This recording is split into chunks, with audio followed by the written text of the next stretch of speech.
सतगुरु ने बदला मुकद्दर। दुख, तकलीफ, परेशानी, उलझने, इन सब के बस नाम ही पता थे जब तक मेरी शादी नहीं हुई थी। मेरा जन्म बहुत ही संपन्न घर में हुआ था। परवरिश और लाड ऐसे मिले थे जो शायद किसी राजकुमारी को भी ना मिले हों। एक चीज के लिए आवाज लगाती थी तो 10 चीजें हाजिर हो जाती थी। अपने मम्मी पापा की मैं बहुत लाडली थी। मेरे भाई बहनों का भी बहुत प्यार मिला। कुल मिला के मेरी जिंदगी बहुत मस्त और मजे में चल रही थी। फिर अचानक एक दिन हमारी एक रिश्तेदार अपने किसी रिश्तेदार के लिए मेरे पापा के पास मेरा हाथ मांगने आ गई। मम्मी पापा ने बहुत मना भी किया। अभी तो ये बहुत छोटी है, अभी तो पढ़ रही है, हमने तो अभी सोचा भी नहीं इसकी शादी के लिए। पर फिर भी वो नहीं मानी। रोज सुबह शाम पापा के पास आकर वो यही बात बोलती कि आप किसी से तो इसकी शादी करोगे, कभी तो इसकी शादी करोगे, तो अभी क्यों नहीं। एक्चुअली जिस लड़के का रिश्ता लेकर वो मेरे पापा के पास आई थी, उसके फादर बहुत बीमार थे और वो अपने बेटे की शादी देखना चाहते थे। इसलिए हमारी रिश्तेदार पापा के पीछे हाथ धोकर पड़ गई थी।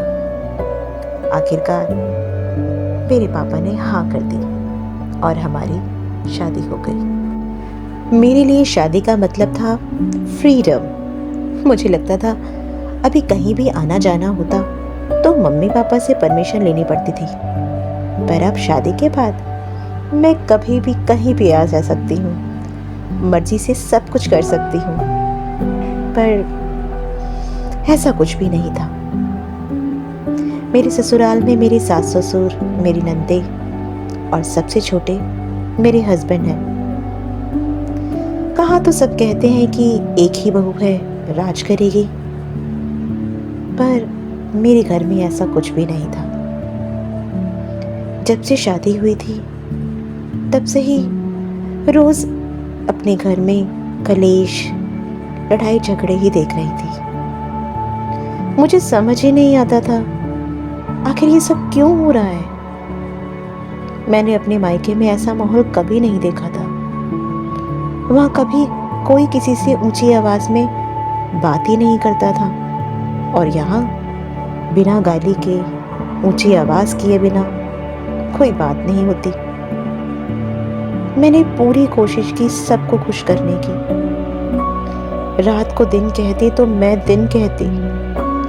इन सबके हिसाब से ही उठती, बैठती, पहनती, घूमती और खाती भी थी। सब घर वालों के अकॉर्डिंग करती थी। फिर भी किसी के मुंह से प्यार के 2 बोल नहीं निकलते थे। पूरे 3 साल सब कुछ सहने के बाद मैंने अपने घर वापस आकर सरेंडर कर दिया कि बस अब मुझसे और बर्दाश्त नहीं होता, अब मैं वापस नहीं जाऊंगी। उस वक्त मेरी 1 साल की बेटी मेरी गोद में थी, पर फिर भी मैं उस घर में रहना नहीं चाहती थी और मैं अपने घर वापस आ गई। लेकिन अगले ही दिन मेरे ससुराल से फोन आ गया कि मेरे हस्बैंड का एक छोटा सा एक्सीडेंट हो गया है। इसी बात पर मुझे वापस घर भेज दिया गया। और फिर क्या, फिर वही सब कुछ कंटिन्यू हो गया। एक दिन मेरी मम्मी से फोन पर बात हुई। उन्होंने मुझे सत्संग के बारे में बताया। बोला, तुझे वहां बहुत अच्छा लगेगा, तू जब आएगी तो तेरे को जरूर लेकर चलूंगी।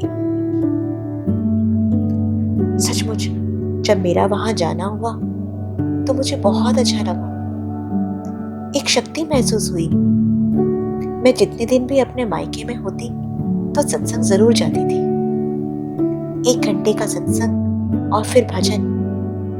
ऐसे लगता था जैसे किसी ने मुर्दे में जान डाल दी।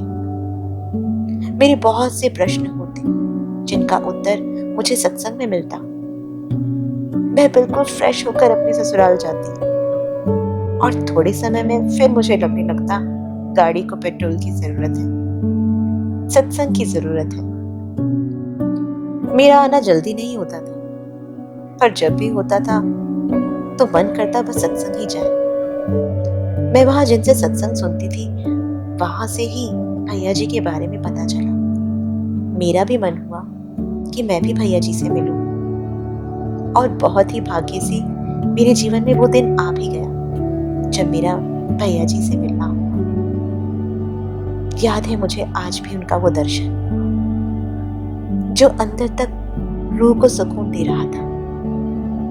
सब सत्संग के बाद भैया जी को मिलते हुए आगे बढ़ते जा रहे थे, पर जब मेरा उनके सामने आना हुआ तो उनके आगे से हटने का मन ही नहीं कर रहा था।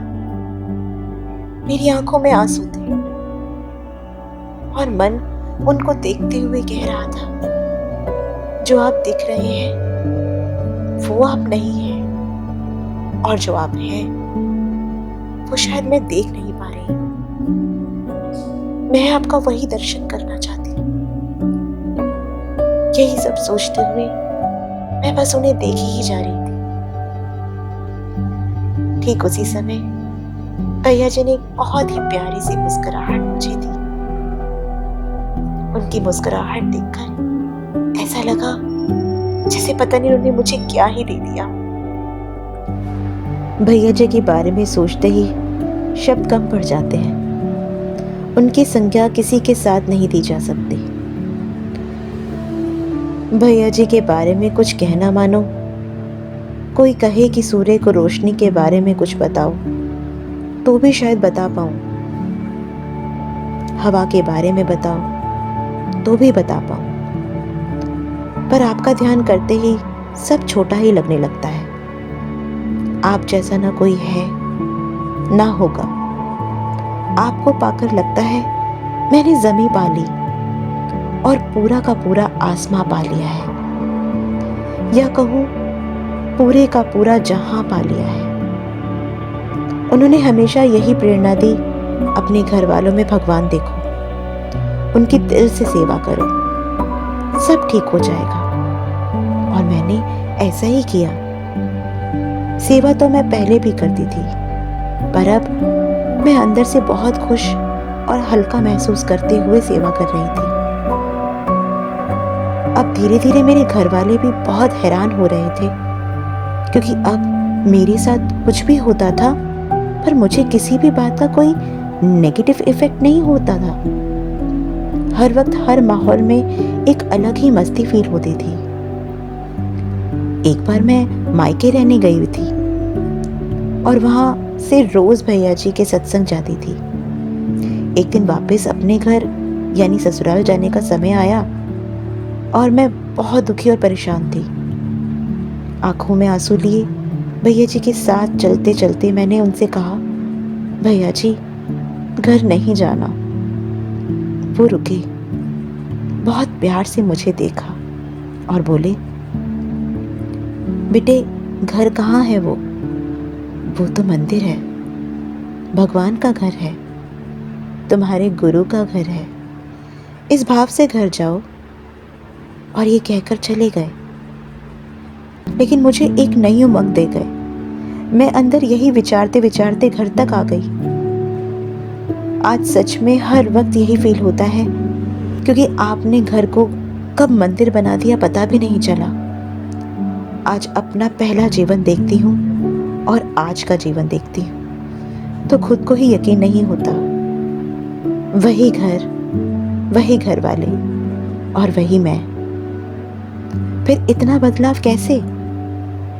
समझ आ रहा था कौन हर वक्त हर कदम पर साथ साथ चल रहा है, कोई गिरने नहीं दे रहा, कौन रास्ते सुलभ और मेरी मंजिल को मेरे करीब करता जा रहा है।